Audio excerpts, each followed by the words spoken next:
हरिओम हरिओम हरिओम। अष्टादिवसीय गीता ज्ञान यज्ञ में आपका स्वागत है। समय का ध्यान रखते हुए आप शीघ्र उपस्थित हों। आज हम श्रीमद् भगवद गीता के त्रयोदश अध्याय में 13वें अध्याय में प्रवेश करेंगे। अपने भगवान को, गुरुदेव को नमन करते हुए आज का सत्र हम प्रारंभ करते हैं।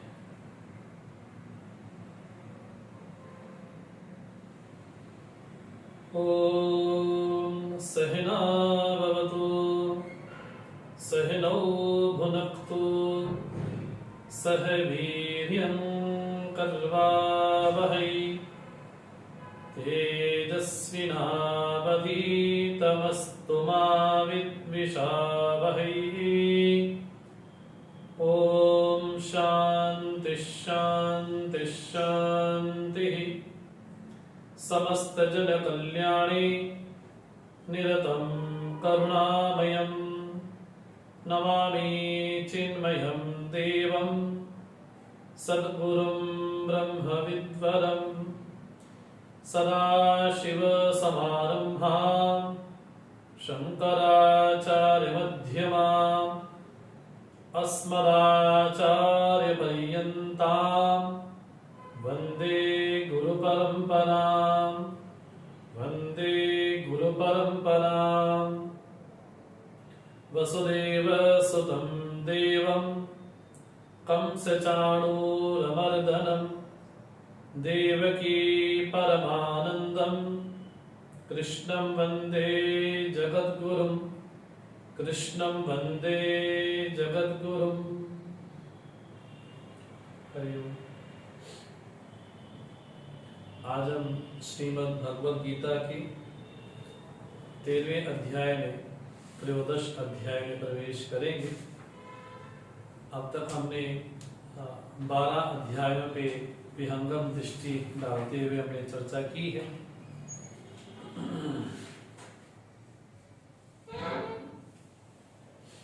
इस अध्याय का नाम है क्षेत्र क्षेत्रज्ञ। जिस तरह से पहले भी हमने निवेदन किया कि श्रीमद् भगवद गीता को प्रधान रूप से 3 भागों में विभक्त किया गया है, जो कि तत्त्वम् असि इस महावाक्य की व्याख्या है।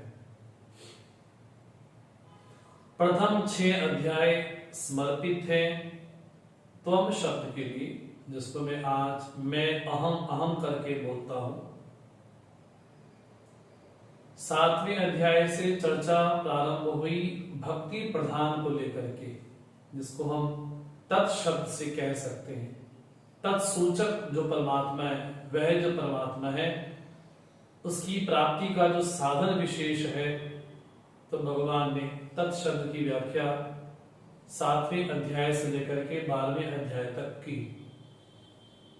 अब 13वें अध्याय से लेकर के 18वें अध्याय तक जो विषय है, वो विषय है असि शब्द का। अब दोनों की एकता सिद्ध हो। अब तक तो तुम के बारे में और तत् के बारे में चर्चा हुई। अब चर्चा ये है कि वो जो 2 कहेंगे, अब वो 2 विलग नहीं है, 2 अलग नहीं है, दोनों एक ही तत्व है। जो त्वम का स्वरूप है वही तत् का स्वरूप है। उन दोनों की एकता भी यहां पर सिद्ध हुई। तो 13वें अध्याय में विशेष रूप से एकत्व की, असि शब्द की व्याख्या है। भक्ति प्रधान जो अध्याय हमने देखा, द्वादश अध्याय, उसमें भगवान ने कई प्रकार के साधन कहे और साधन करने वाला जो साधक विशेष भक्त है, उन भक्तों के लक्षण भी भगवान ने 12वें अध्याय में कहे। अब एक नया विषय भगवान स्वयं ही अपने मुखारविंद से प्रारंभ करते हैं, क्षेत्र और क्षेत्रज्ञ का। वास्तव में क्षेत्र क्या है और क्षेत्रज्ञ क्या है, इस शब्द की व्याख्या भगवान करेंगे। इस अध्याय में मूल रूप से 6 विषय आए हैं। नाम भले 6 हो, लेकिन वो 6 एक को ही समर्पित है। इस अध्याय में क्षेत्र और क्षेत्रज्ञ की चर्चा है। इस अध्याय में ज्ञान और ज्ञेय की चर्चा है, और इस अध्याय में प्रकृति और पुरुष की चर्चा है। तो देखा जाए 6 हैं, लेकिन इसका जो अंतिम परिणाम है, जो परिणति है, जो पर्यवसान है, वो पर्यवसान केवल एक ही तत्व भी होता है। तो बहुत कम क्लेवर वाला श्लोकों वाला ये अध्याय है। भगवान स्वयं इस अध्याय को प्रारंभ करते हैं और भगवान कहते हैं, इदं शरीरम कौन्तेय क्षेत्रम इति अभिधीयते, एतत् यो वेत्ति तं प्राहुः क्षेत्रज्ञ इति तद्विदः। भगवान ने पूर्व में भी 2 प्रकार की प्रकृति का उल्लेख किया था, परा प्रकृति और अपरा प्रकृति, 7वें अध्याय में, जहां भगवान ने अपरा प्रकृति को अष्टधा प्रकृति कहा और परा प्रकृति को जीव प्रकृति कहा। अब उन्हीं शब्दों का शब्दांतर करके भगवान क्षेत्र और क्षेत्रज्ञ शब्द से उसी वस्तु का विस्तार करते हैं। विशेष रूप से अध्यात्म जगत में, या यूं कहें ब्रह्म विद्या में, जीव और ब्रह्म की एकता को ही सिद्ध किया गया है। और यह स्पष्ट वेदांत का, अद्वैत वेदांत का सिद्धांत है, जीवो ब्रह्मैव ना परः। जीव ब्रह्म ही है, इसके अतिरिक्त उसका कोई अस्तित्व नहीं। तो जीव ब्रह्म है, इस बात को प्रतिपादित करने के लिए भगवान ने भी और भगवान आदिगुरु शंकराचार्य जी ने भी उसी बात को सर्वसम्मति से पुष्ट किया है। आज जीव अपने आप को जो सुखी दुखी कर्ता भोक्ता मानता है, वो उसका स्वाभाविक लक्षण नहीं है। अगर उसका स्वाभाविक लक्षण होता तो आज तक कोई जीवन मुक्त, कोई ब्रह्मनिष्ठ महापुरुष ना हुआ होता। इसलिए आज जीव यदि अपने आप को कर्ता भोक्ता, सुखी दुखी, संसारी, पुण्यात्मा, पापात्मा जो भी मानता है, वो अविद्या के कारण, अज्ञान के कारण ही मानता है। और ये सिद्धांत केवल भगवान शंकराचार्य जी का है, ये बात नहीं। शंकराचार्य जी वेद वेदांत के सिद्धांत को ही पुष्ट करते हैं। इसलिए शांकर वेदांत नाम से कोई अलग वेदांत नहीं है। जैसा कई लोग कहते हैं कि शांकर वेदांत है, शांकर वेदांत नाम की कोई चीज नहीं होती। वेदांत वेदांत ही होता है। भगवान आदिगुरु शंकराचार्य जी ने अद्वैत वेदांत की पुनः पुष्टि की, वो उसके संदेश वाहक थे। अद्वैत वेदांत तो वेदांत वेद में ही पुष्ट है। जहां वेद ये कहता है, सदैव सौम्य इदमग्र आसीत एकमेव अद्वितीयम्, ये उपनिषद का ही मंत्र है। कोई ये आक्षेप ना कर दे कि भगवान शंकराचार्य जी ने ये वाक्य कहा, क्योंकि इसका जो प्रसिद्ध वाक्य कहा जाता है, उनके नाम से कहा जाता है, श्लोकार्धम प्रवक्ष्यामि यदुक्तम ग्रंथ कोटिभिः ब्रह्म सत्यम जगन मिथ्या जीव ब्रह्मैव न परः। शंकराचार्य जी के नाम से ये श्लोक प्रसिद्ध है। लोग कहते हैं कि उन्होंने कहा कि केवल श्लोक के आधे भाग में ही मैं सब कुछ कह देता हूं जो समस्त ग्रंथों में कहा है। तो क्या ब्रह्म सत्यम जगत मिथ्या जीवो ब्रह्मैव नापरा। ब्रह्म ही सत्य है, जगत मिथ्या है, असत नहीं। जगत मिथ्या है, सत अलग है, असत अलग है, मिथ्या अलग है। तीन शब्द अलग अलग हैं। मिथ्या वो है कि वस्तु होने के बाद भी सत्य नहीं, लेकिन असत वो है कि वंध्या का पुत्र हो, है ना, तो वो असत वो कभी हो नहीं सकता। तो सत, असत और मिथ्या तीन ही श्रेणियां होती है। तो ये वाक्य जब कहा गया ब्रह्म सत्यम जगत मिथ्या जीव ब्रह्मैव न अपरा, जीव ब्रह्म ही है। आज जो अपने आप को कर्ता भोक्ता सुखी दुखी संसारी मानता है, शुद्ध रूप में वो ब्रह्म ही है, क्योंकि ब्रह्म ही इसमें प्रविष्ट हुआ। तदेवान प्राविशत, वो ब्रह्म इसमें प्रवेश किया। ऐसी वेद श्रुति भी कहती है, वेद मंत्र भी ऐसा कहता है। तो जीव का अपना वास्तविक शुद्ध स्वरूप जो है, वो शुद्ध स्वरूप तो केवल एक ही है। इसलिए हमने जो निवेदन किया आपसे कि ये शंकराचार्य जी की उक्ति हो कि जगत मिथ्या है, सो बात नहीं। वेद मंत्र स्वयं ये कहता है, सदैव सौम्य इदमग्र आसीत एकम एव अद्वितीयम। वो अद्वितीय तत्व है, मतलब दूसरे की संभावना नहीं। तो वेद का ही मंत्र स्पष्ट उद्घोष करता है कि सृष्टि में तत्व केवल एक ही है। इसलिए आत्मज्ञान वेदांत का प्रयोजन नहीं, और वेदांत का प्रयोजन ब्रह्म ज्ञान भी नहीं। अद्वैत वेदांत का प्रयोजन है ब्रह्मात्मिक के ज्ञान। दोनों की जो एकता है वो एकता सिद्ध हो जाए, ये वेदांत इस विषय में प्रमाण है, और यही वेदांत का प्रयोजन है। जो आत्मा के लक्षण कहे गए और जो ब्रह्म के लक्षण कहे गए, वेदांत कहता है जो आत्मा के लक्षण है ब्रह्म के लक्षण है, और जो ब्रह्म के लक्षण है वो आत्मा के ही हैं।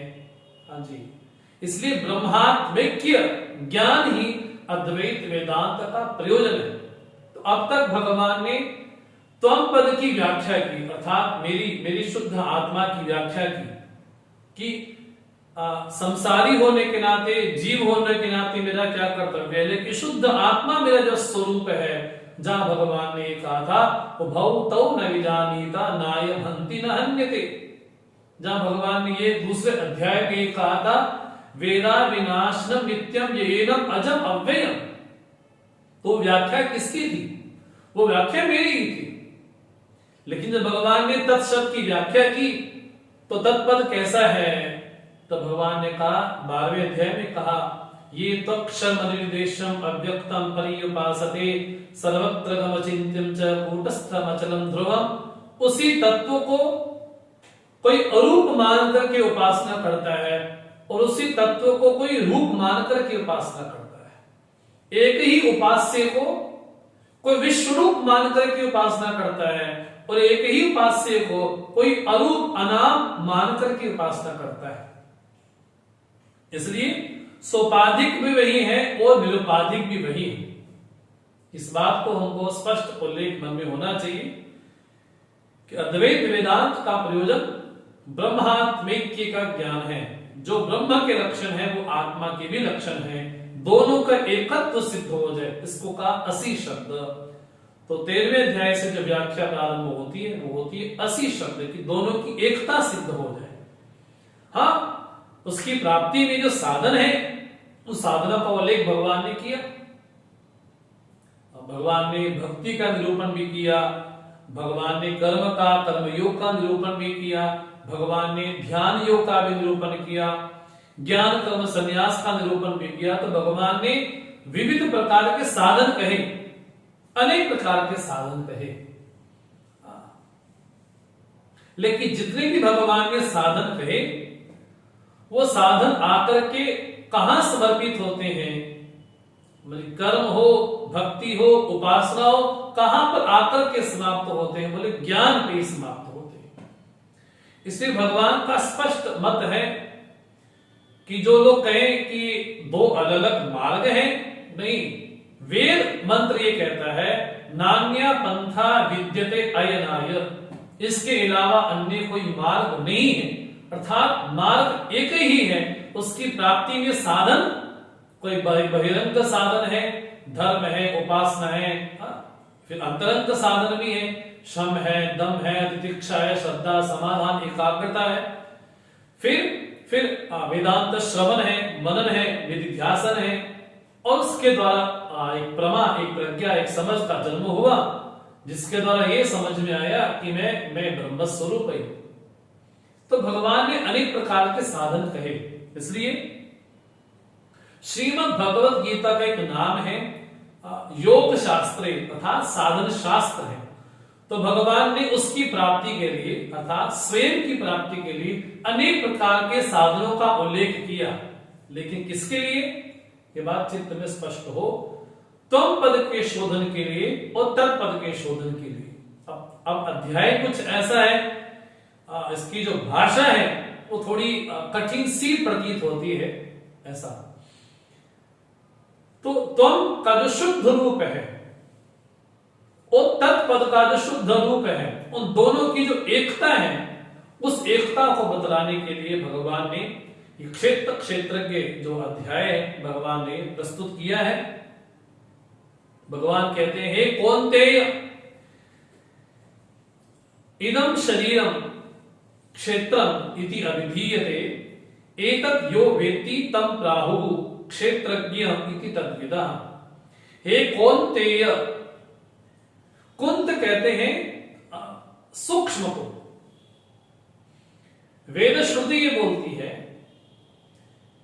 दृश्यते त्वग्रया बुद्धिया सूक्ष्मया सूक्ष्मदर्शिभी। वो जो ब्रह्म तत्व है वो दर्शनीय है, किसके द्वारा, तो वेद मंत्र ये कहता है जिसकी सूक्ष्म बुद्धि है। तो कुंती को कहते हैं सूक्ष्म बुद्धि वाला। उस कुंती से उत्पन्न जो कौन्तेय है, तो भगवान कहते हैं तुम तो सूक्ष्म बुद्धि वाले हो, तुम तो एकाग्र बुद्धि वाले हो। तो कहा, ये कौन्तेय इदम शरीरम क्षेत्रम, इस शरीर को कहा गया कि वो क्षेत्र है। मतलब जो भी इदम शब्द वाच्य है, जिसको भी इदम करके कहा जाए, अर्थात ये करके इंडिकेट किया जाए, इंगित किया जाए, ये क्या इदम है। तो जो भी इदम है, तो भगवान कहते हैं वो क्या है, बोले क्षेत्र है। तो हमारा शरीर भी क्या है, बोले क्षेत्र है। क्षेत्र बोलते खेत को। तो हम खेत में क्या करते हैं, फसल बोते हैं, फसल काटते हैं, फसल बोते हैं, फसल काटते हैं। अर्थात इस शरीर में आकर के हम अपने कर्मों की कमाई से फसल बोते हैं और फसल काटते हैं, फसल बोते हैं, फसल काटते हैं। हाँ जी। तो एक तो हो गया विषय, एक हो गया विषयी। तो विषय है क्षेत्र, विषय को जानने वाला विषयी क्षेत्रज्ञ। जो क्षेत्र होगा वो अनित्य होगा, जो क्षेत्र होगा वो आश्रित होगा। आज थोड़ा सा गंभीर विषय जरूर आएगा। जो क्षेत्र होगा वो परिवर्तनशील होगा, जो क्षेत्रज्ञ होगा वो अपरिवर्तनशील होगा। हाँ जी। तो मोटा मोटा विभाग ऐसे कर सकते हैं, क्षेत्र अर्थात जो परिवर्तनशील है। तो शरीर को कहा गया वो क्षेत्र है, क्षेत्र अर्थात खेत है, खेत अर्थात जहां पर जीव अपने कर्मों को लेकर के आता है और भोगता है और चला जाता है। कर्मों को लेकर के आता है, भोगता है और चला जाता है। तो क्या हो गया, बोले हमारा शरीर भोगायतन भी है और धर्मायतन भी है। इस शरीर में रह करके भोग भी हो सकता है और इस शरीर में रह करके धर्म भी हो सकता है। तो हमारा शरीर भोगायतन भी है और धर्मायतन भी है। जैसे कि गीता प्रारंभ हुई कहां से, धर्म क्षेत्रे कुरुक्षेत्रे। तो क्षेत्र मैंने हमारा शरीर, ये पहली बात जहां से गीता प्रारंभ हुई थी, क्षेत्र शब्द से। क्षेत्र है क्या वास्तव में, बोले खेत ही तो क्षेत्र है। बोले ये कर्म का क्षेत्र भी है, धर्म का क्षेत्र भी है। हाँ जी, ये भोगायतन है, जहां पर बैठ करके जीव आता है, भोगता है और चला जाता है। तो आयतन है, घर है, मानो कि रहने के लिए घर है। तो केवल घर को मिट्टी से बना हुआ सरिये से, रेत बजरी से बने हुए को घर नहीं कहते। जब तक घर में कोई रहने वाला ना हो तब तक वो घर नहीं होता, तब तक बिल्डिंग ही है वो। ये बिल्डिंग ही है, इसमें रहने वाला जीव है। तो आता है कर्मों को लेकर के और फल भोग करके चला जाता है। तो हमारा शरीर भोगायतन भी है और धर्मायतन भी है। यहाँ पर धर्म भी होता है और यहाँ पर भोग भी होता है। तो भगवान कहते हैं, हे कौन्तेय इदं शरीरम कौन्तेय क्षेत्रम इति अभिधीयते। इस शरीर को क्षेत्र कहा जाता है।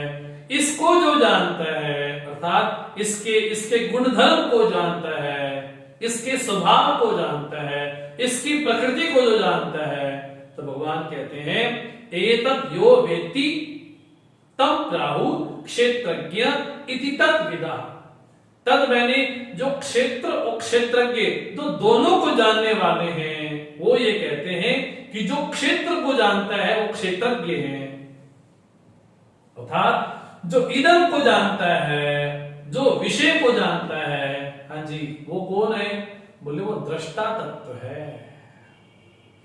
क्षेत्र दृश्य है, और जो दृश्य होगा वो नष्ट जरूर होगा। ये लक्षण सीधा सीधा, यद दृश्यम तत् नश्यम।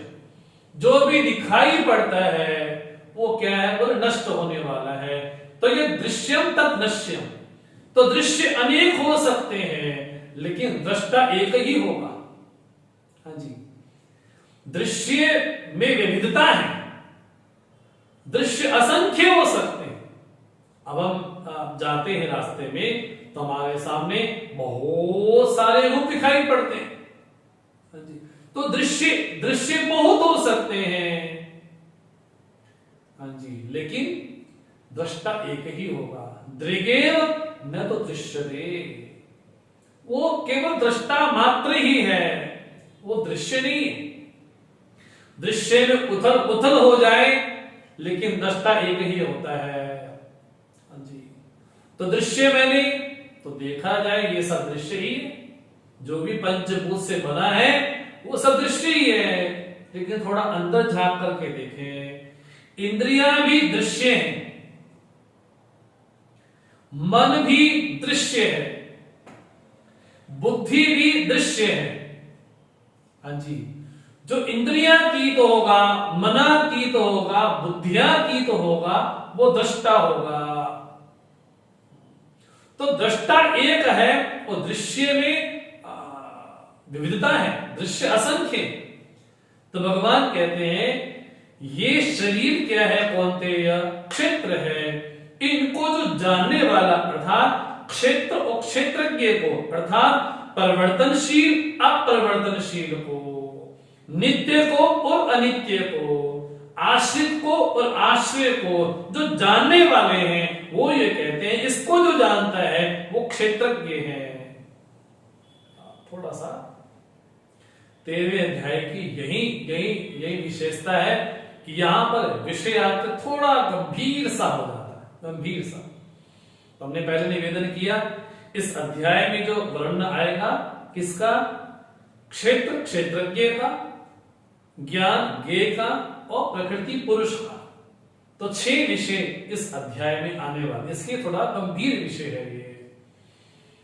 तब भगवान कहते हैं इदं शरीरम कौन्तेय क्षेत्रम इति अभिधीयते एतद् यो वेत्ति तं प्राहुः क्षेत्रज्ञ इति तद्विदः। इसको जो जानने वाला है, हाँ जी, जो तद्विद है, जो उसको जानने वाले, वो ये कहते हैं जो क्षेत्र को जानते हैं वो क्षेत्रज्ञ है। वो वास्तव में क्षेत्रज्ञ कौन है? तो भगवान कहते हैं क्षेत्रज्ञं चापि मां विद्धि सर्व क्षेत्रेषु भारत क्षेत्र क्षेत्रज्ञो ज्ञानम यत्तज् ज्ञानम मतम मम। हे अर्जुन, वास्तव में देखा जाए क्षेत्रज्ञ भी मैं ही हूं। कहा? सर्व क्षेत्रेषु भारत। हे भारत, भारत अर्थात भा मैंने ज्ञान, रत मैंने रमन करने वाला, जो ज्ञान में रमन करने वाला है वो भारत है। तो भगवान कहते हैं हे भारत। यहां पर जो संबोधन दिए गए, संबोधनों की बड़ी गंभीरता है। जैसे पहले अध्याय श्लोक में कहा कौन्तेय, कुंती अर्थात सूक्ष्म, जो सूक्ष्म बुद्धि से पैदा हुआ कौन्तेय है। यहां पर भगवान कहते तुम तो ज्ञान में रमन करने वाले हो अर्जुन, तुम भारत हो। इसलिए भगवान कहते हैं क्षेत्रज्ञम चापि माम विद्धि सर्व क्षेत्रेषु भारत। सभी क्षेत्रों में, हाँ जी, आज तो भिन्न भिन्न प्रकार का नजर आ रहा है ना क्षेत्र। तो क्षेत्रज्ञ कौन है, क्षेत्र कौन है, इसी का विवेक इस अध्याय में होना है। तो सीधा सीधा ये समझा जाए, जो क्षेत्र होगा वो विनाशी होगा,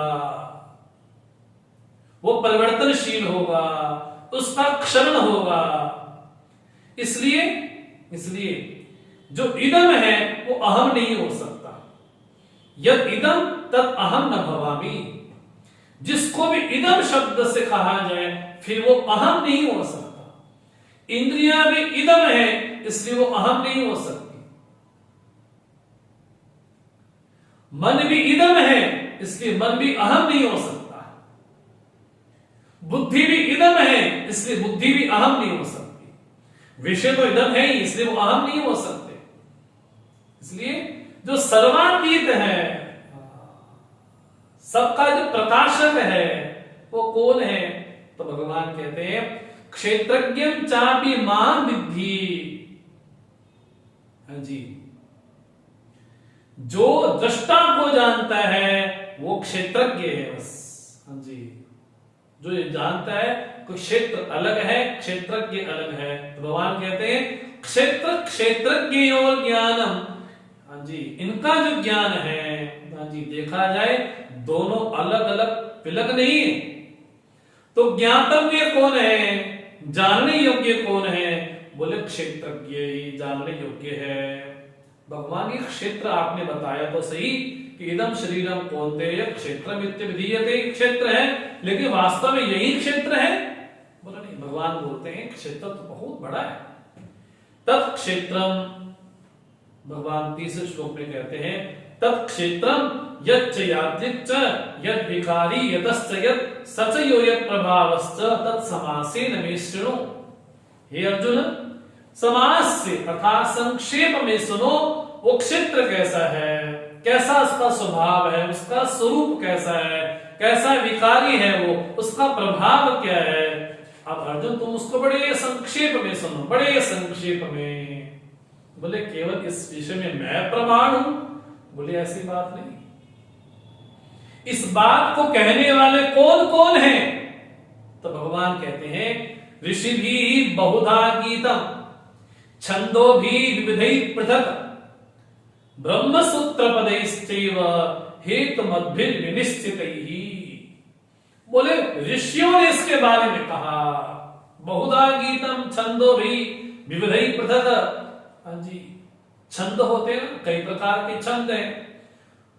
तो जो छंद है वो भगवान को ढक करके रखते हैं। ये ओढ़नी है। जैसे रामचरितमानस हम पढ़ते हैं ना, तो रामचरितमानस में चौपाई भी है ना, रामचरितमानस में दोहा भी है, सोरठा भी है, छंद भी है ना। तो उसको रामायण बोलते हैं। अयन में अयन का अर्थ गति भी होता है, घर भी होता है। तो राम प्लस अयन, अयन मैंने घर। तो रामायण क्या है? तो राम जी के रहने का घर है, इसलिए उसको रामायण कहते हैं। अब जो घर में रहेगा, हाँ जी, वो सोएगा कहां? बोले चारपाई पे सोएगा।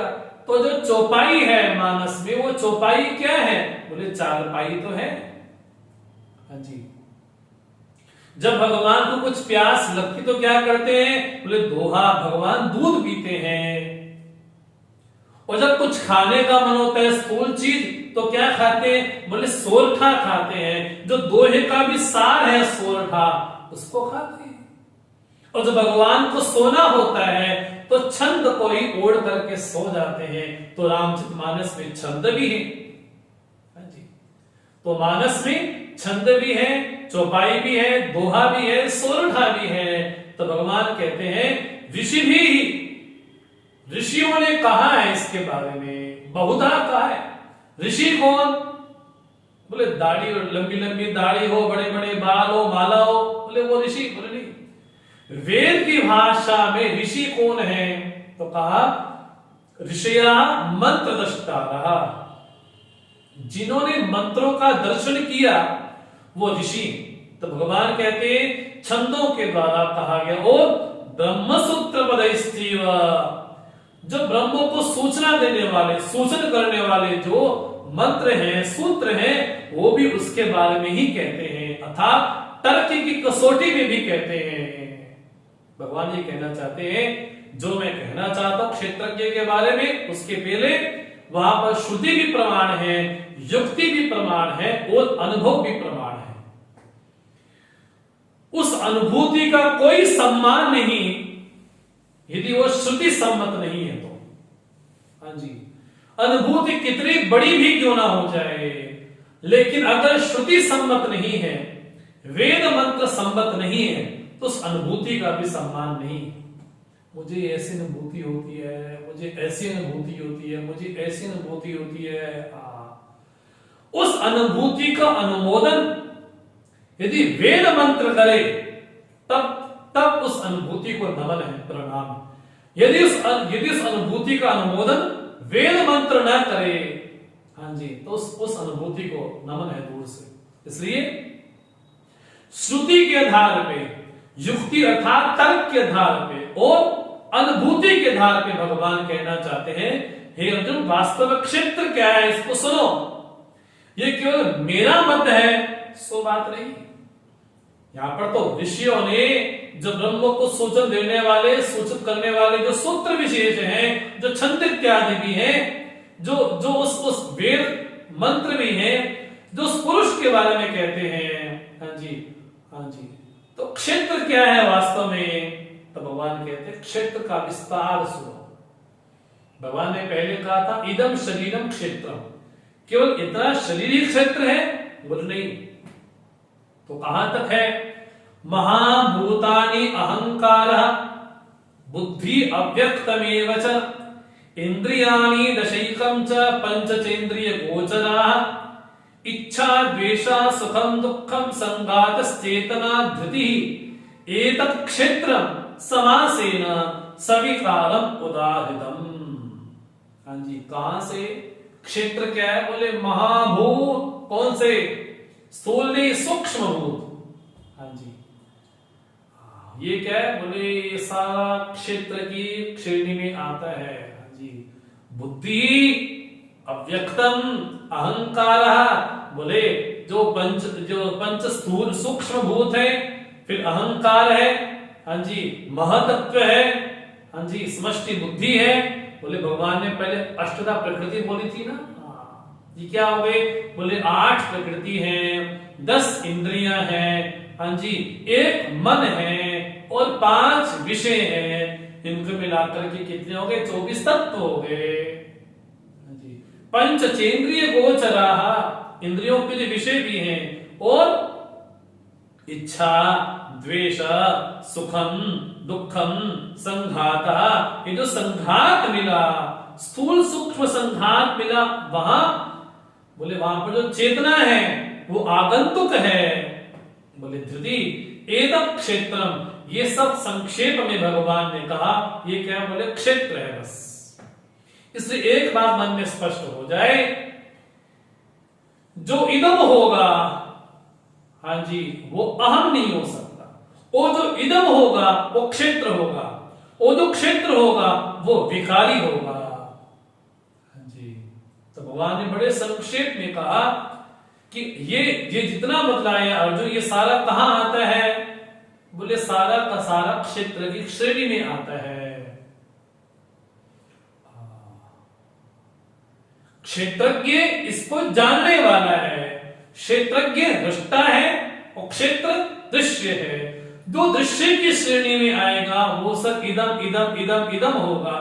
तो सृष्टि में जिसको भी इदम कहा जाएगा वो सब क्षेत्र है। बस जो इदम वाच्य होगा वो कभी अहम नहीं हो सकता और अहम कभी इदम नहीं हो सकता। इदम मैंने ये तो जो भी ये है, जिसको भी ये करके कहा जाए वो कभी अहम नहीं हो सकता।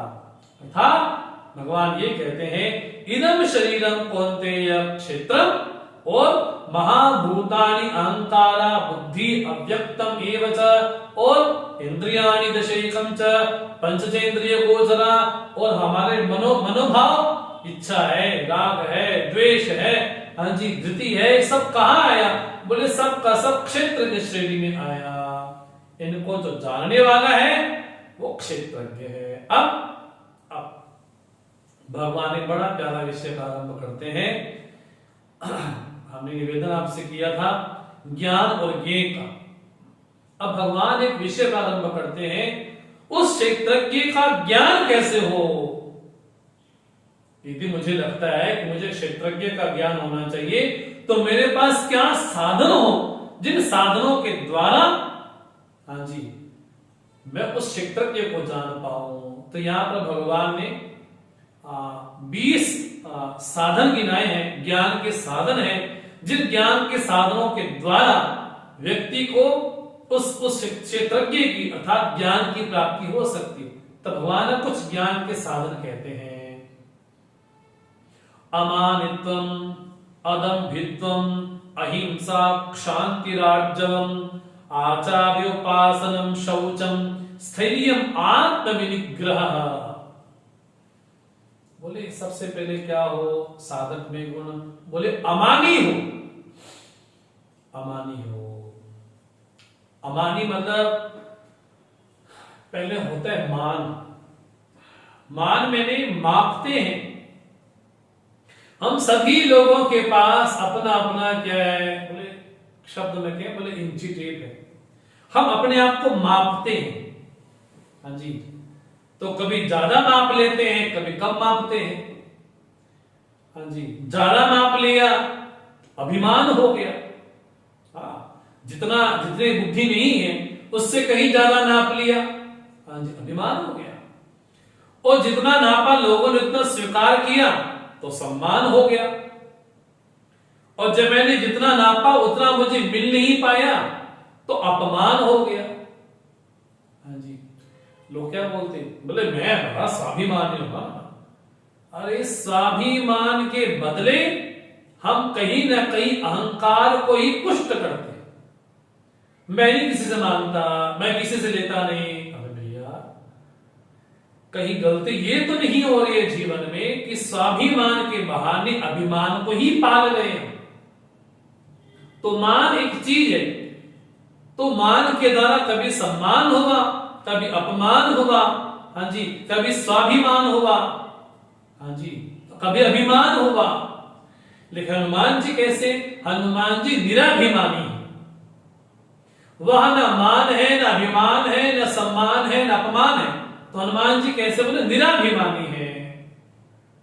इसलिए जब लक्ष्मण जी ने पूछा राम जी से कि प्रभु ज्ञान किसको बोलते हैं, तो राम जी ने कहा ज्ञान मान जा एको नहीं। ज्ञान वास्तव में वही है जब मान ना हो।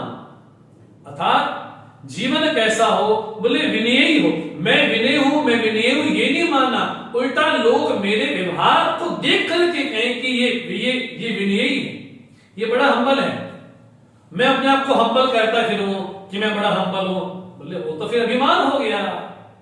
भगवान कहते हैं पहला साधक में गुण कौन सा हो? बोले अमानित्वम, आत्मश्लाघा ना हो, अपनी स्तुति स्वयं के द्वारा ना हो। तो क्या हो? साधक में गुण ये हो अमानित्वम। भगवान कैसे? विष्णु सहस्त्रनाम पढ़ते हैं, अमानी माननो मान्य। भगवान तो लोगों को मान देते हैं, सम्मान देते हैं, उनको स्थान देते हैं। तो साधक में पहला गुण कौन सा आना चाहिए? अमानित्वम। फिर दूसरा का अदम्भित्वम।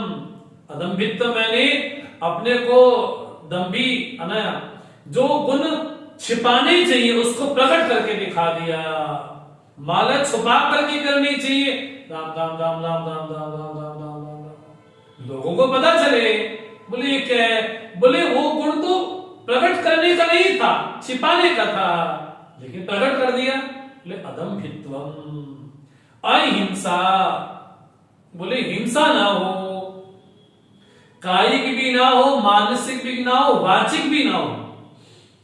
लोग क्या बोलते हैं? बोले मैं तो किसी को मारता नहीं हूं, लेकिन किसी के बारे में गलत सोचना, किसी के यश को हटाना, ये भी उसकी हिंसा ही है। मारना एक हिंसा है, लेकिन किसी के यशवान शरीर को मारना वो भी हत्या ही है, वो भी हिंसा ही है। लोग क्या कहें? बोले मैं इसको ऐसे नहीं मारूंगा, मैं इसको बेइज्जत कर दूंगा, तो वो क्या है? बोले वो भी उसकी हत्या ही है, वो भी हिंसा ही है। हाँ जी। तो एक तो कायिक हिंसा होती है, एक वाचिक हिंसा होती है। वाणी के द्वारा किसी को कठोर बोलना वो भी हिंसा है, और मानसिक हिंसा भी होती है। तो भगवान कहते हैं अहिंसा। बोले साधक में कौन सा गुण हो? बोले किसी की हिंसा ना करे। हाँ जी। लेकिन यहां पर बात बड़ी ध्यान देने वाली बात है, अगर उस हिंसा के पीछे हित भावना है, अगर वो हित भावना होगी उसका भी सम्मान है। अब मां का बच्चे को लाड लड़ाना ये भी कृपा है, लेकिन अगर वो बीमार पड़ गया तो थप्पड़ मार करके उसको दवाई खिलाना ये भी मां का प्यार है। ये नहीं कि मां बड़े दुलार से करे वो प्यार है। बोले नहीं, थप्पड़ मारना भी मां का प्यार है, और दूध पिलाना भी मां का प्यार है। इसलिए कहा बोले हिंसा ना हो, शांति। हाँ जी। दूसरों के अपराधों को क्षमा करना, वो क्षमा कोई कर सकता है। ये क्षमा करना बहुत बड़ा गुण है।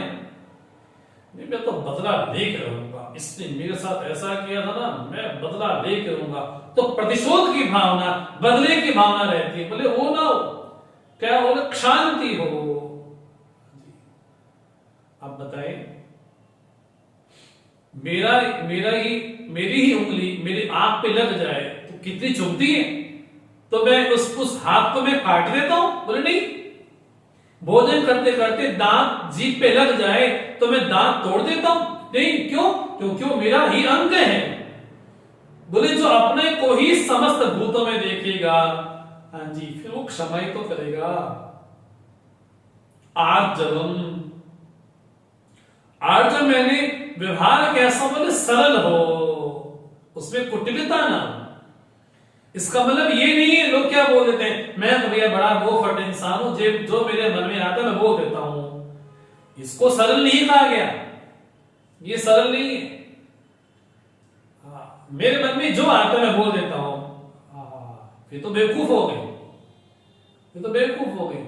क्या बोलना है, कैसे बोलना है, ये तो समझ है।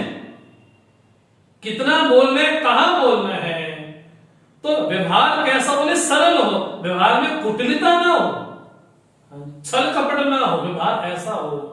आचार्योपासनम। बोले जो हमारे आचार्य गण हैं, जो हमारे गुरुजन हैं, जो महापुरुष हैं, उनके प्रति उनकी भक्ति हो। ये क्या है? ये ज्ञान का साधन है। आचार्योपासनम, आचार्य की सेवा हो। जैसे भगवान आदिगुरु शंकराचार्य जी की सेवा तोटकाचार्य करते हैं, उनकी सेवा। शौचम, बोले पवित्रता हो, बाहर भी और भीतर भी।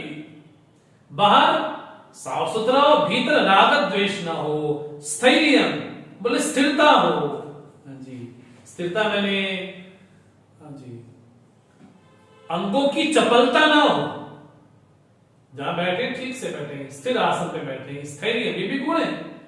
आत्मविनिग्रह, हाँ जी, मतलब उसपे संयम भी हो। हाँ जी, सन्मार्ग में प्रवृत्त हो सको। ये ज्ञान के साधन भगवान कहते हैं। इंद्रियार्थेषु वैराग्यम अनहंकार एव च। जन्म मृत्यु जरा व्याधि दुख दोषानुदर्शनम। इंद्रियों के जो विषय हैं उन विषयों के प्रति वैराग्य का भाव हो। हाँ जी, वस्तु सामने होने के बाद भी वहां पर वैराग्य का भाव हो। और अनहंकार एवच, साधक में अहंकार न प्रवेश करे। और जन्म मृत्यु जरा व्याधि दुख दोषान दर्शनम, बोले जन्म में दुख देखे। तुलसी बाबा तो यहां तक बोलते जन्मत मरत दुसे दुख होई, बोले जन्मने में मरने में बड़ा भयंकर कष्ट होता है। बोले यदि यदि वैराग्य ना आ रहा हो तो क्या करें? बोले जन्म में दोष देखो, मृत्यु में देखो, बोले मुझे भी मरना ही है। बोले कितना भी यौवन हो, बोले यौवन तो केवल 10-15 साल का ही है, बस ज्यादा समय का यौवन नहीं है। बोले फिर कैसा आने वाला है?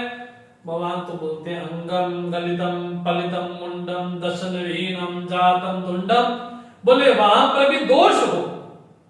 कहा? जरावस्था में। जरावस्था आ गई, लोग क्या बोलते हम तो बूढ़े नहीं होंगे। अरे कैसे नहीं होंगे? बूढ़े नहीं होंगे? भगवान तो बोले क्या? बोले देहिस्मिन, बोले इसी देह में हाँ जी यौवन अवस्था आती है, कुमारावस्था, जरावस्था आती है। बोले वहां पर भी दोष देखना। और व्याधि रोगग्रस्त हो गए, वहां पर भी दोष बुद्धि पैदा मन में हो तो क्या मन में भाव आए? बोले दुखम जन्म दुखम मृत्यु दुखम जरा दुखम व्याधय, बोले सब दुख रूप ही है। इस तरह से मन को वहां से हटा करके वैराग्य का जन्म हो। और आसक्ति अनविश्वंग पुत्रदार गृहादिषु, बोले आसक्ति ना हो। कहा? बोले पुत्र में, दारा में, गृह आदि में आसक्ति ना हो। कैसी? अनविश्वंग। अनविश्वंग मैंने वो मर गया तो मैं मर जाऊंगा, वो गया तो मैं चला जाऊंगा, बोले ये नहीं। बोले ऐसी का वैसी आसक्ति ना हो। नित्यम च समचित्तत्वम इष्टानिष्टोपपत्तिषु, बोले जीवन में इष्ट अनिष्ट जो भी प्राप्त हो, प्रिय अप्रिय जो भी प्राप्त हो, उसमें समभाव रखे। ये ज्ञान के साधन भगवान कहते हैं। और मयि च अनन्य योगेन भक्ति अव्यभिचारिणी, भक्ति मेरी हो लेकिन कैसी? अव्यभिचारिणी, व्यभिचारी ना हो। बोले 4 दिन भैरव की पूजा कर ली, 4 दिन साईं की पूजा कर ली, 4 दिन उनकी पूजा कर ली, 4 दिन की पूजा कर ली, ये नहीं। भक्ति कैसी है? व्यभिचारी ना हो, अव्यभिचारिणी भक्ति, ऐसी भक्ति हो। और क्या करे साधक? विविक्त देश सेवित्वम अरतिर जन संसदी, बोले एकांत का सेवन करे। हाँ जी, एक एकांत कैसा होता है? स्वाभाविक होता है, एक बनाया जाता है। थोड़ा थोड़ा एकांत का भी जीवन जिया जाए। लेकिन एकांत कितना सुंदर अर्थ भगवान शंकराचार्य जी ने किया है। अरति मैंने जन संसदी जनना प्राकृता नाम संस्कार शून्य नाम अविनीता नाम संसद समवाया जन संसद, बोले जो प्राकृत लोग हैं, जो संस्कार शून्य लोग हैं, जो दुर्विनीत लोग हैं, हाँ जी, ऐसे लोगों का संग ना करना भी एकांत है। हाँ जी, एकांत केवल केवल गिरी गुफा में जाना ही एकांत मात्र नहीं है, ऐसे लोगों का संग ना करना भी एकांत है। और अध्यात्म ज्ञान नित्यत्वम तत्व ज्ञानाथ दर्शनम एतत् ज्ञानम इति प्रोक्तम अज्ञानम यततोन्यथा, बोले चित्त कहां तोड़े? बोले अध्यात्म के विषय में। जैसा भगवान ने कहा ना, स्वभाव अध्यात्म उच्यते। अर्जुन के 8वें अध्याय में प्रश्न किया था किम किम अध्यात्मम, तो भगवान ने कहा स्वभाव अध्यात्म है। आध्यात्मिक होना अर्थात क्या?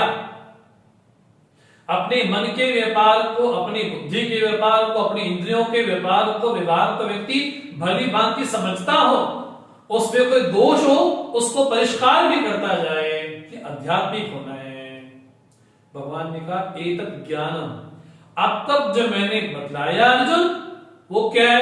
एतत् ज्ञानम, वो ज्ञान है। अर्थात अब तक जो जीवन जिया है, कौन सा? अमानित्वम, अदम्भित्वम, अहिंसा, क्षांति, आर्जवम, आचार्योपासनम, स्थैर्यम, आत्मविनिग्रह, हाँ जी, जन्म मृत्यु जरा व्याधि, दुख दोषान दर्शनम, ये क्या है? बोले ज्ञान का जीवन है। ऐसा जो जीवन जीता है उसको कह सकते हैं कि वो ज्ञान का जीवन जी रहा है। और अज्ञानम यदतोन्यथा, इसके विपरीत जो जीवन जी रहा है वो अज्ञान का ही जीवन जी रहा है। बस अब हमें ये अपने आप पे ही लगाना चाहिए कि मेरा जीवन अज्ञानोन्मुखी है या ज्ञानोन्मुखी है। यदि मेरा जीवन ज्ञानोन्मुखी है तो मेरा लक्षण, मेरा जीवन कैसा होगा? तो भगवान ने कहा, हाँ जी, इंद्रियार्थेषु वैराग्यम अनहंकार एव च, हाँ जी, जन्म में, मृत्यु में, जरा में, व्याधि में दुख देखें, हाँ जी, भक्ति अभ्यभिचार नहीं हो, एकांत का सेवन हो, हाँ जी, और आसक्ति ना हो, कहा पुत्रदार गृहादि में। यदि वैसा जीवन हो तो मेरा जीवन कैसा है? बोले ज्ञानानुसारी मेरा जीवन है। यदि इसके उल्टा होगा तो मेरा जीवन कैसा होगा? बोले अज्ञान के अनुसार फिर मेरा जीवन होगा। बस कितने संक्षेप में भगवान ने ज्ञानानुसारी जीवन और अज्ञानानुसारी जीवन, मैं अज्ञान के ट्रैक पे चल रहा हूं या ज्ञान के ट्रैक पे चल रहा हूं, हाँ जी, ये तो भगवान स्वयं बोलते हैं। ये तो मैंने तुम्हारे सामने वस्तु रख दी है, अब हमें अपने जीवन में ये ढालना है, देखना है कि मेरा जीवन ज्ञान की तरफ बढ़ रहा है या अज्ञान की तरफ बढ़ रहा है। इनके उल्टा होगा जीवन, माने अभिमान होगा, दम्भ होगा, हिंसा होगी, व्यवहार में कुटिलता होगी, आचार्यों का, गुरुओं का अपमान होगा, संयम नहीं होगा, तो समझना चाहिए कि मेरा जीवन अज्ञान की ओर बढ़ रहा है। और जीवन में जैसे जैसे विनम्रता आती जाए, हाँ जी, विनम्रता आए और संयम आए, हाँ जी, और अहिंसा हो, तो समझना चाहिए कि मेरे जीवन में अब मैं ज्ञान में प्रवेश कर रहा हूं, तो ज्ञानोन्मुखी मेरा जीवन होता जाए। बस तो भगवान ने कहा एतत् ज्ञानमिति प्रोक्तम, अब तक अर्जुन मैंने तुमको ज्ञान बतलाया, इसके विपरीत जो भी कुछ होगा वो सब अज्ञान की श्रेणी में आएगा। तो अब तक भगवान ने क्षेत्र और क्षेत्रज्ञ दो के बारे में भगवान ने कहा, हाँ जी, क्षेत्र भी कहा, क्षेत्र भी कहा, ज्ञान भी कहा और ज्ञेय भी कहा, हाँ जी। अब एक नया विषय भगवान प्रारंभ करते हैं, ज्ञान और ज्ञेय। जानने योग्य क्या है? वो जो वस्तु है जिसको ब्रह्म वस्तु कह देते हैं, वो साध्य साधन वाली नहीं है कि उस साधन के जरिए उस साध्य की प्राप्ति हो जाए। जो ब्रह्म वस्तु है वो साध्य की श्रेणी में नहीं आता, वो तो नित्य प्राप्त है। स्वर्ग है वो साधन है, वो साध्य है। आज के साधन करेंगे तो स्वर्ग मिलेगा, ये यज्ञ करेंगे तो वो प्राप्त होगा, हाँ जी। वो जो ब्रह्म वस्तु है जिसको आत्म वस्तु भी कहते हैं, वो क्या है? बोले वो साध्य साधन से रहित है। और जगत में जो भी कुछ प्राप्त हो रहा है, जो प्राप्त होगा, वो किसकी श्रेणी में आएगा? साधन और साध्य की श्रेणी में। बस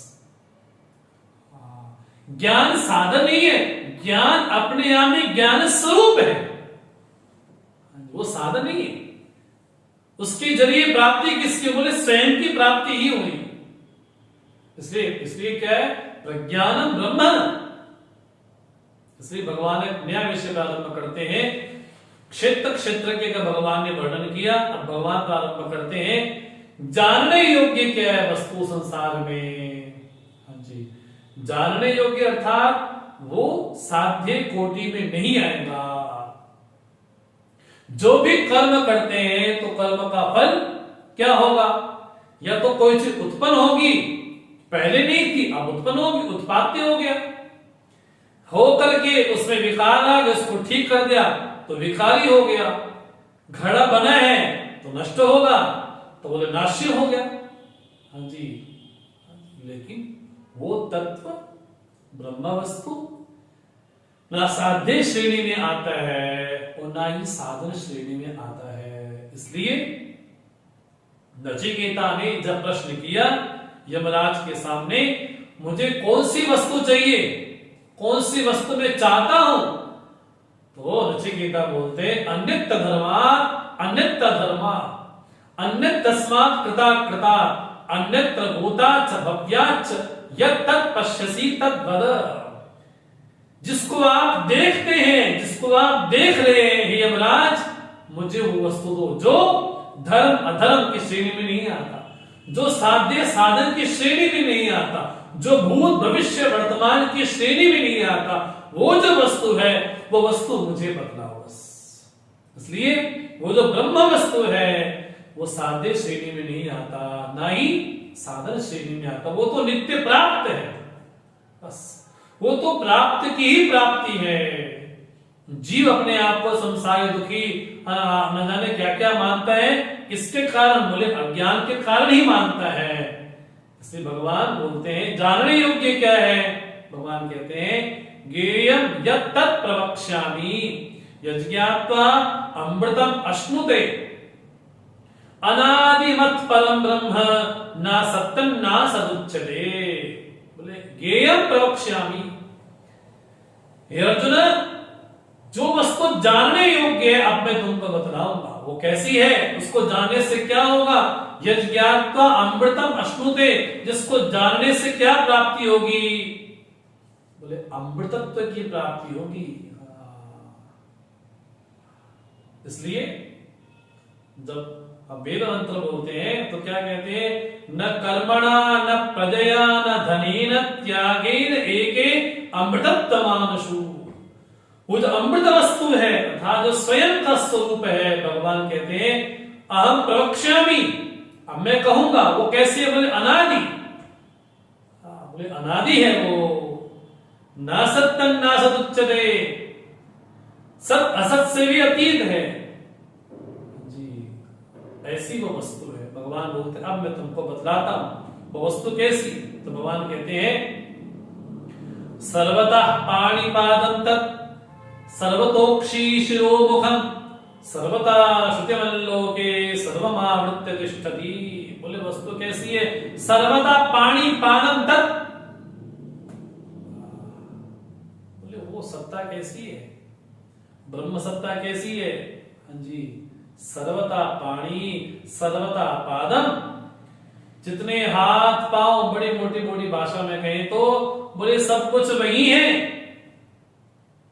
मंत्र क्या कहता है वेद मंत्र, सहस्र शीर्षा पुरुषा सहस्राक्षा सहस्रपाद, बोले पाणिपाद अर्थात क्रिया शक्ति, अक्षि शिरोमुखम अर्थात ज्ञान शक्ति, जो भी कुछ है बोले सबको अपने में आवृत करके स्थित है वो कौन, बोले ब्रह्म तत्व, बोले वही जानने योग्य है, सर्वम आवृत्य तिष्ठति।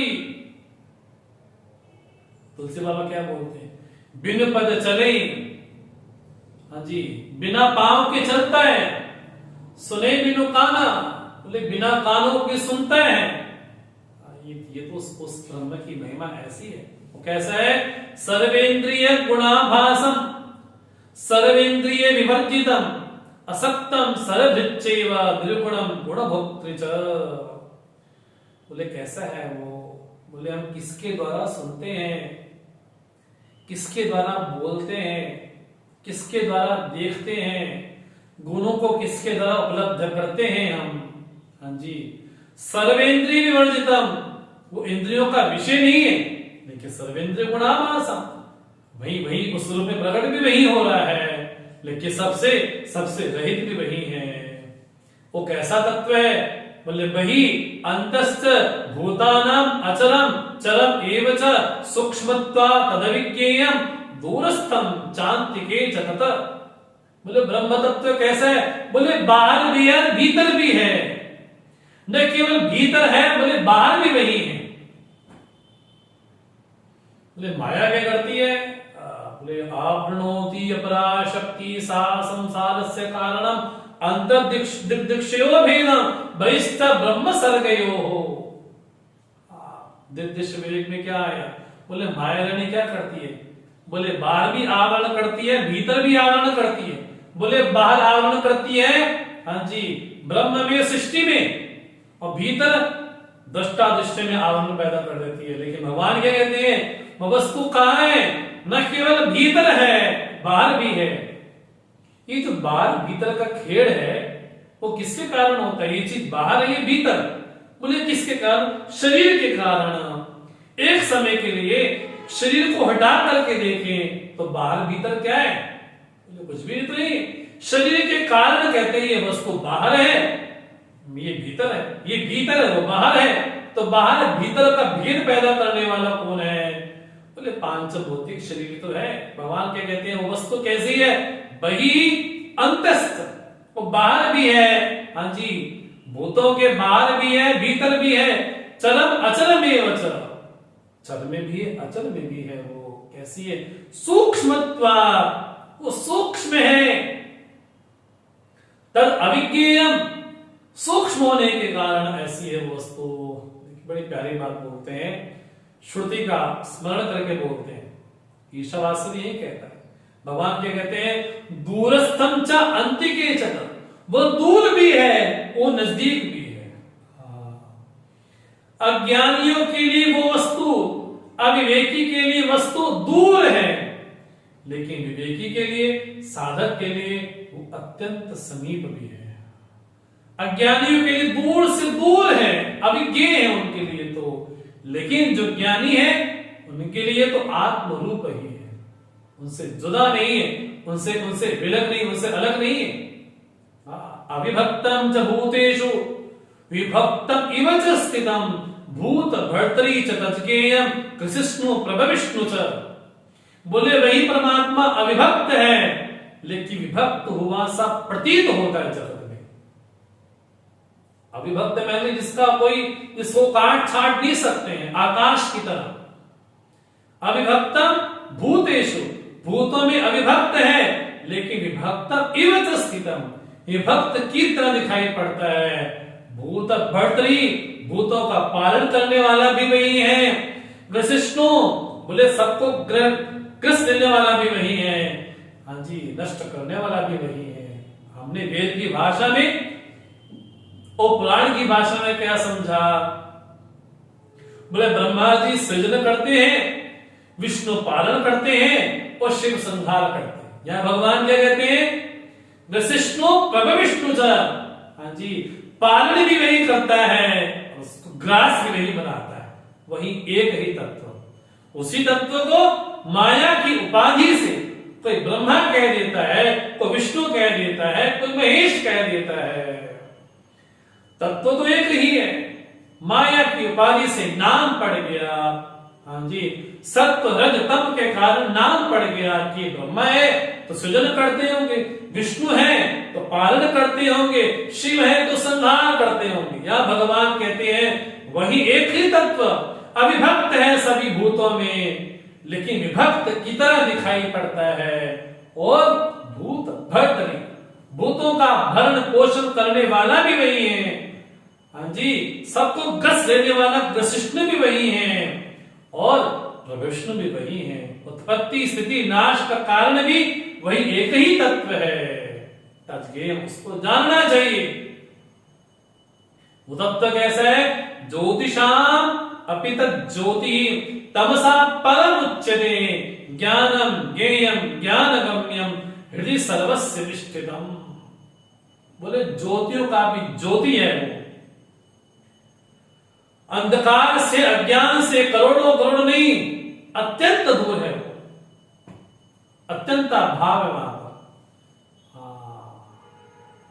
बोले सूर्य कभी आज तक रात्रि से नहीं मिला और रात्रि कभी आज तक सूर्य से नहीं मिली। कैसा तत्व, तमसा परम उच्चते, तम से बहुत दूर है वो। इसलिए जब प्रार्थना क्या करते हैं, असतो मा सदगमय तमसो मा ज्योतिर्गमय मृत्युर्मा अमृतम गमय। मुझे तम से, हाँ जी, उस ज्ञान तक ले जाओ प्रभु, असत से सत की ओर ले जाओ, मृत्यु से अमृतत्व की ओर लेकर के जाओ। परमात्मा सर्वस्व हृदय विष्णुम, वो सबके हृदय में ज्ञान रूप से स्थित है। इससे भगवान कहते हैं इति क्षेत्रम तथा ज्ञानम ज्ञेयं चोक्तम समा तत्समासतः मद्भक्त एतद् विज्ञाय मद्भावायोपपद्यते। मेरी भक्ति के द्वारा जो मेरा भक्त होगा वो मुझे ही प्राप्त करेगा। भगवान ने कहा इति क्षेत्रम तथा ज्ञानम तथा ज्ञेयम उक्तम समासतः। भगवान ने कहा बड़े बड़े समास से अर्थात बड़े संक्षेप में अर्जुन मैंने क्षेत्र को भी बतलाया, ज्ञान को भी बतलाया और ज्ञेय को भी बतलाया। जानने योग्य क्या है और ज्ञान के साधन क्या है, तो भगवान ने कहा बड़े संक्षेप में वेदांत को बतलाया है। तब तक हमने इस अध्याय में क्षेत्र क्षेत्रज्ञ को देखा, इस अध्याय में अब तक हमने ज्ञान ज्ञेय को देखा। अब एक नया विषय भगवान का आरंभ करते हैं, प्रकृति और पुरुष का। क्या बोलते हैं भगवान? प्रकृतिं पुरुषं चैव विद्यनादि उभावपि विकारांश्च गुणांश्चैव वृद्धि प्रकृति संभवान। बोले प्रकृति पुरुष कैसे है? बोले उभौ अनादि विद्धि, दोनों अनादि हैं, ऐसा जानना चाहिए। लेकिन ब्रह्म तत्व के अलावा हाँ जी अनादि होना एक बात है, लेकिन शांत होना एक बात। हमारा अज्ञान भी अनादि है, अज्ञान कितना भी अनादि क्यों ना हो, लेकिन शांत अंत के सहित होता है। बस कितने जन्म जन्मांतर का ज्ञान भी क्यों ना हो, माया भी अनादि है, हाँ जी अज्ञान भी अनादि है। अज्ञान अनादि होने से अनंत हो जाएगा, सो बात नहीं। परमात्मा कहते ब्रह्म वस्तु ही अनादि अनंत है। जहां भगवान कहते हैं प्रकृति पुरुषं चैव विद्यनादि उभावपि, उनको विकार और गुणों के सहित जानना चाहिए। क्या उसके विकार हैं, क्या उसके गुण हैं? तो भगवान कहते हैं कार्य कर्ण कर्तृत्वे हेतु प्रकृति उच्यते पुरुषा सुख दुखाना भोक्तृत्वे हेतु उच्यते। बोले कार्य कर्ण कर्तृत्वे हेतु, कार्य में और कर्ण में जो हेतु बनता है, कारण बनता है, वो क्या बनता है? बोले प्रकृति बनती है। लेकिन पुरुष भोक्तृत्वे, अहम भोक्ता अहम भोक्ता अहम भोक्ता बोलता है किसके कारण? सुख दुख के कारण बोलता है। सुख दुखाना भोक्तृत्वे हेतु उच्यते। बोले कितनी प्रकृति है? बोले 10 हमारी इंद्रियां हो गई, हाँ जी, पंचभूत हो गए, मन हो गया, हाँ जी, विषय हो गए, काल हो गया, अहंकार हो गया, महातत्व हो गया, तन्मात्रा हो गई। बोले सब क्या है? तब हेतु प्रकृति उच्यते। लेकिन पुरुष क्या करता है? अहम भोक्ता। लेकिन कब? भगवान बोलते पुरुषा प्रकृतिस्थो ही भोक्ते प्रकृति जान गुणान कारणम गुण संगोस्य सदसद योनि जन्मसु। पुरुष जब प्रकृतिस्थ होता है, प्रकृति में स्थित होता है, हाँ जी, तब क्या बोलता है? उसके कारण वहां पर आसक्त हो जाता है, और आसक्त होने के कारण ही, हाँ जी, गुण का संग होने के कारण ही सत असत योनि में भ्रमण करता है। बस जब तक प्रकृतिस्थ होगा, प्रकृति में बैठ करके भोगेगा, हाँ जी, तब तक तो हाँ जी ये तो जन्म जन्मांतर के बिल्कुल यात्रा में लग जाता है। सद सद योनि जन्मसु। तो जीव अर्थात पुरुष, यहां पर जो कहा गया ना, किसी स्त्री पुरुष को नहीं कहा गया, ये जो जीव है अर्थात पुरुष है, ये जब प्रकृतिस्थ होगा, जब प्रकृति के गुणधर्मों को अपना गुणधर्म मान लेगा। आपने भागवत में सुना होगा पुरंजन और पाख्यान। आप पुरंजन है, पुरंजनी है, हाँ जी, पुरंजनी हंसती है तो पुरंजन हंसता है, पुरंजनी रोती है तो पुरंजन रोता है, पुरंजनी खाती है तो पुरंजन भी खाता है। बोले क्या है पुरंजनी? बोले अविद्या ही प्रकृति ही है। जैसे पुरुष अर्थात पुरंजन उस पुरंजनी से मिला, जैसे ही मिला तो जीवन में बखेड़ा शुरू हो गया। बस वो रोई तो मैं रोया, वो दौड़ी तो मैं दौड़ा, वो खाई तो मैं खाया, वो दुखी तो मैं दुखी, वो सुखी तो मैं दुखी। बोले जैसे पुरुष प्रकृतिस्थ होगा, हाँ जी, प्रकृति के गुणधर्म को अपना ही गुणधर्म मानने लग गया, तो जब ऐसा माना तो क्या हुआ, सद असद योनि जन्मसु कारणम, बोले वही तो कारण बनता है। लेकिन वास्तव में पुरुष है कौन? हाँ, बड़ी शुद्ध बात भगवान बोलते हैं, मन प्रसन्न हो जाता है। बोले पुरुष अपने आप में क्या है, अपने आप प्रकृति को छोड़ करके क्या है अपने आप में, तो भगवान कहते हैं उपदष्टा अनुमंता च भर्ता भोक्ता महेश्वरः परमात्मेति चाप्युक्तः देहिस्मिन् पुरुषः परः परः पुरुषः अस्मिन् देहे। वो जो पुरुष है भगवान कहते हैं वो इसी देह में कहाँ है, क्या बन के रहता है, उपदष्टा, दष्टा बन के रहता है। बस रहता कहाँ है, बोले यहीं पर तो रहता है, हमारे समस्त कर्मों का साक्षी बन करके रहता है वो। हाँ जी, अनुमंता, अगर कोई साधक है उसको लगता है कि मेरे भीतर बोलने वाला, प्रेरणा देने वाला वही है, तो अनुमोदन भी करता है हमारी बात का। लोग क्या बोलते हैं, भीतर से आवाज आए, उसको बोलते हैं अंतरात्मा की आवाज।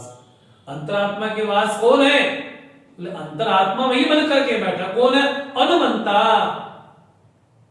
अगर कोई साधक है तो साधक को यही लगता है कि मेरे मन को प्रेरणा देने वाला, प्रेरित करने वाला न मेरा मन है, न मेरा स्वभाव है, न संस्कार है, मेरा परमात्मा ही मुझे प्रेरणा देता है।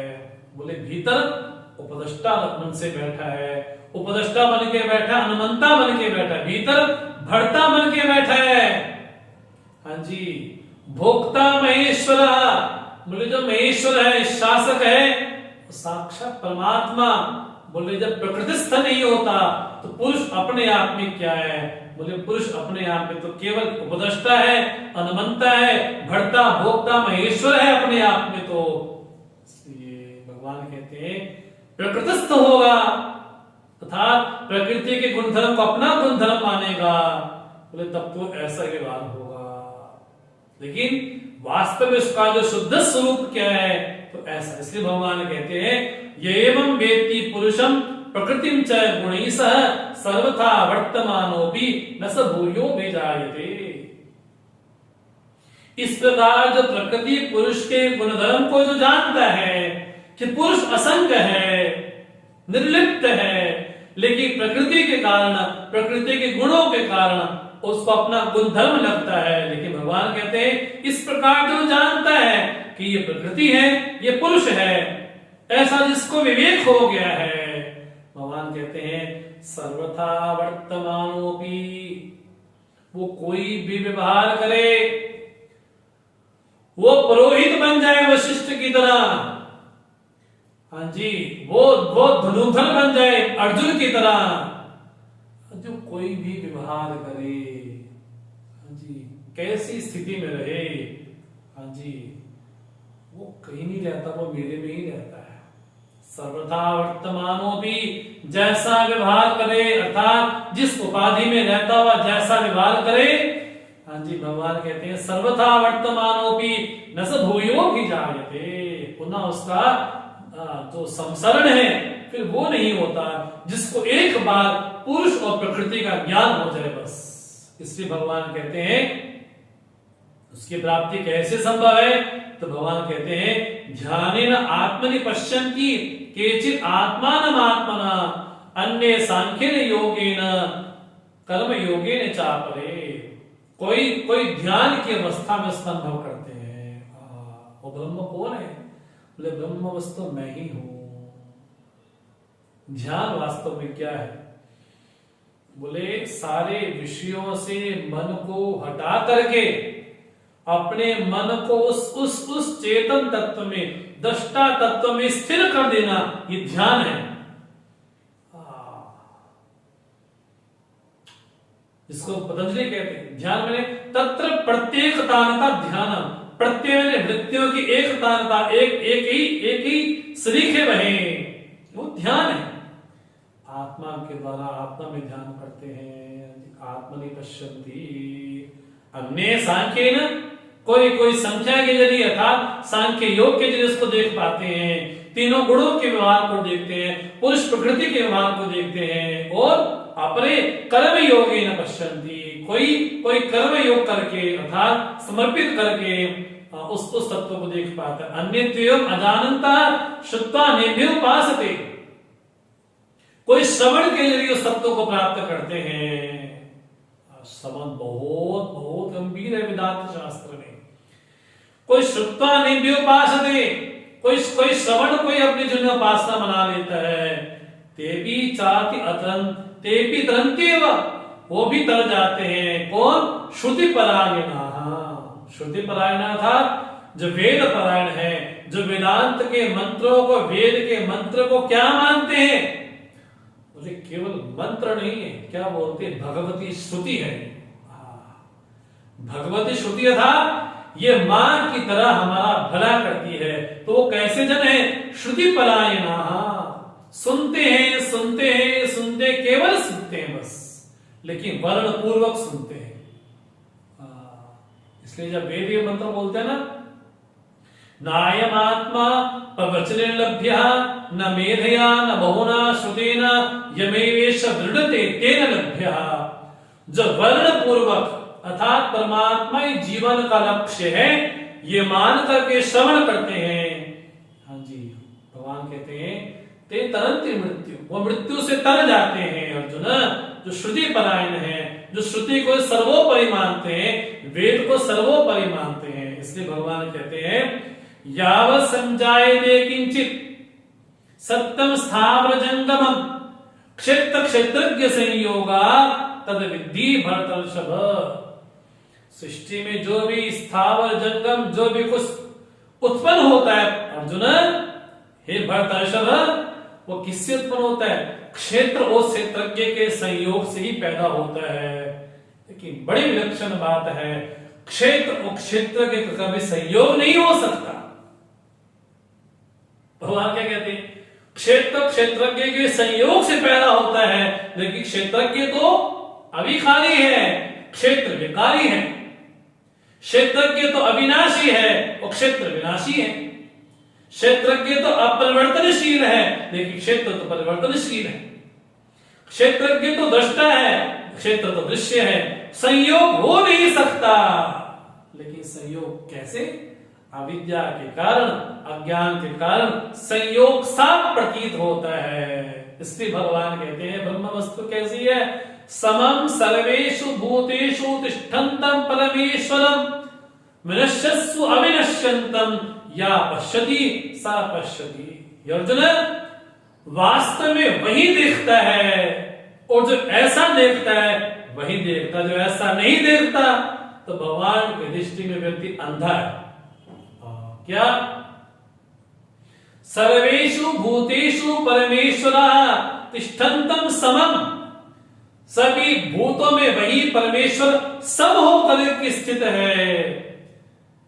हाँ जी, विनाशी में भी अविनाशी बन के जो रहता है, ऐसा जो देखता है अर्जुन, वास्तव में वही देखता है। और जो वैसा नहीं देखता, भगवान कहते वो देखते हुए भी नहीं देखता बस। जैसे भगवान ने चौथे अध्याय में कहा ना, कर्मणि अकर्म या पश्चित, कर्म करते हुए अकर्म आत्मा को जो देखता है, सबुद्धिमान मनुष्येषु, वो मनुष्य बुद्धिमान है। भगवान यहां पर वही बोलते हैं विनश्यत्सु अविनश्यन्तं, जो जन्मने मरने वाली विनाशी वस्तु, उसमें भी जो अविनाशी वस्तु को देखे, भगवान कहते हैं या पश्यति सा पश्यति, ऐसा जो देखता है वास्तव में अर्जुन वही देखता है। क्या? जो ये देखता है कि क्षेत्र क्षेत्र के कभी संयोग नहीं हो सकता, एक दृष्टा है, एक दृश्य है, ऐसा जो देख पाता है वास्तव में वही देख सकता है। इसलिए बोलते हैं समम पश्चिमी सर्वत्र समवस्थितम ईश्वरम नैनस्तिनात्मनात्मानं ततो याति पराम गतिम। बोले वस्तु कैसी है? सर्वत्र समवस्थितम ईश्वरम, समम पश्चिमी सर्वत्र। भगवान ने समता को बड़ा ध्यान में रखा है पूरी गीता में। जहां भगवान ने जहां से गीता प्रारंभ की, हाँ जी, पंडिता नानुशोचन्ति, जहां भगवान ने ये कहा पंडिता समदर्शिना, जो सर्वत्र सम वस्तु को देखता है वो कभी आत्मघात नहीं कर सकता। कभी नहीं कर सकता। वो तो ततो याति पराम गति, उसको तो परम गति प्राप्त होती है।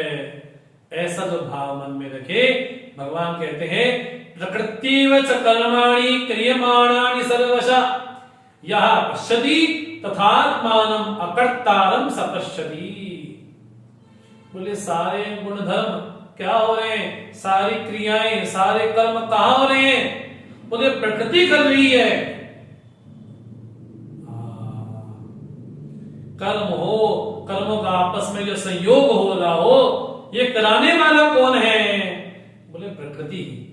हाँ जी, ऐसा जो देखता है और स्वयं को अकर्तारम स पश्यति, स्वयं को अकर्ता समझता है। मतलब इंद्रियां ही इंद्रियों के विषय में भ्रमण कर रही है। मैं तो प्रकृति से अतीत हूं।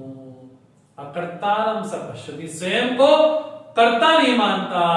बोले कर्म ही कर्म में जुड़ रहे हैं, इंद्रियां ही कर्म में व्यापार कर रही है, लेकिन मैं बोले अकर्तारम, स्वयं को तो अकर्ता समझता है। ऐसा जो समझता है, भगवान कहते हैं यहां पश्यति, ऐसा जो देखता है वास्तव में वही देखता है। इसलिए भगवान कहते हैं यदा भूत पृथक भावम एकस्थम अनुपश्यति तदेव च विस्तारं ब्रह्म संपद्यते तदा। जब लहर को ये ज्ञान हो जाए कि मैं तो जल ही थी, जब लहर को ये पता चल जाए कि मैं जल से कभी अतिरिक्त व्यतिरिक्त थी ही नहीं, तो लहर को जो ज्ञान हुआ वो किसका ज्ञान हुआ, बोले स्वयं का ही ज्ञान हुआ, बस अन्य का ज्ञान नहीं हुआ। बोले सभी भूतों में एक ही भूत, सभी भूतों में केवल एक ही परमात्मा को जो देखता है। लहर को जब ज्ञान हुआ कि मैं तो कभी जल से विलग थी नहीं, हाँ दोनों का तत्व एक ही था, अज्ञान के कारण ये मानती थी कि दोनों का अस्तित्व अलग है। इसलिए भगवान कहते हैं जिसको ये ज्ञान हो गया, क्या अनादित्वा निर्गुणत्वात् ब्रह्मात्मा अयम अव्ययः शरीरस्थोऽपि कौन्तेय न करोति न लिप्यते।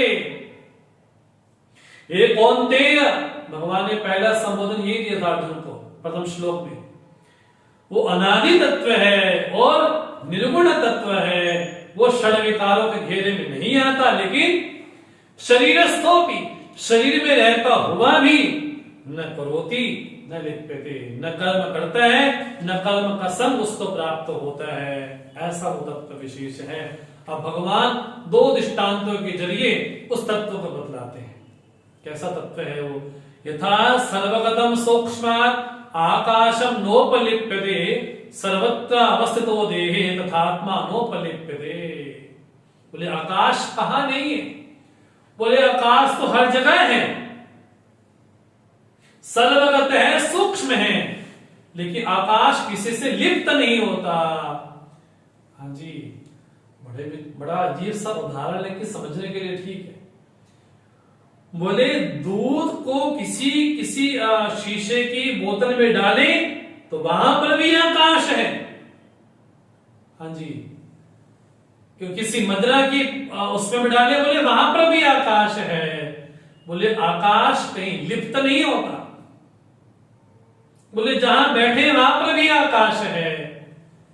हाँ जी, कर्ण में भी आकाश है, हर जगह आकाश है, लेकिन आकाश नोपलिप्यते, सूक्ष्म होने के कारण वैसे ही सर्वत्र अवस्थितो दे तथा आत्मा नोपलिप्यते, उसी तरह से आत्मा कभी लिप्त नहीं होता आकाश की तरह। यथा प्रकाशयत्येका कृष्णं लोकमिमं रविः क्षेत्रम क्षेत्र तथा कृष्णम प्रकाशयति भारत। बोले जो प्रकाश तत्व है, सूर्य तत्व है, वो सभी को प्रकाशित करता है।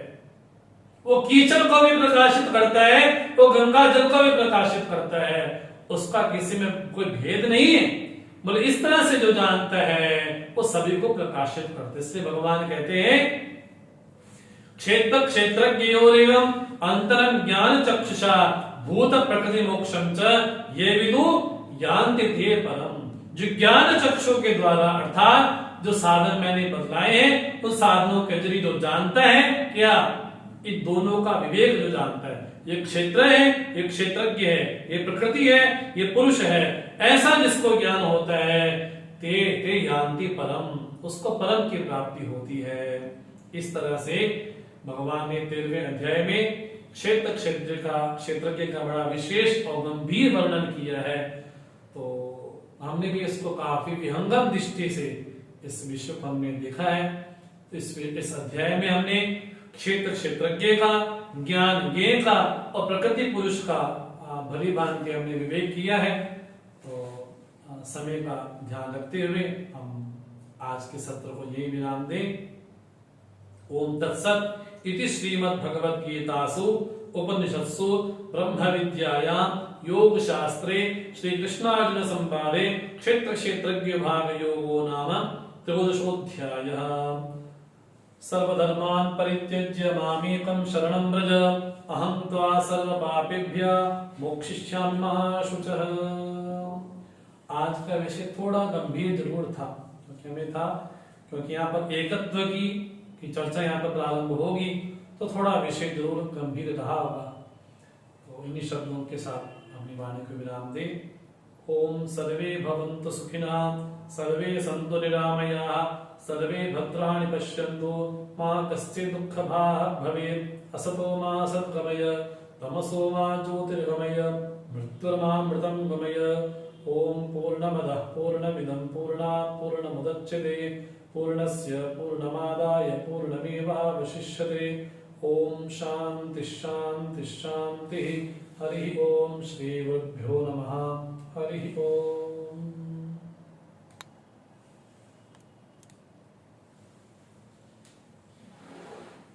क्या आप हंस क्यों रहे थे? आप हंस क्यों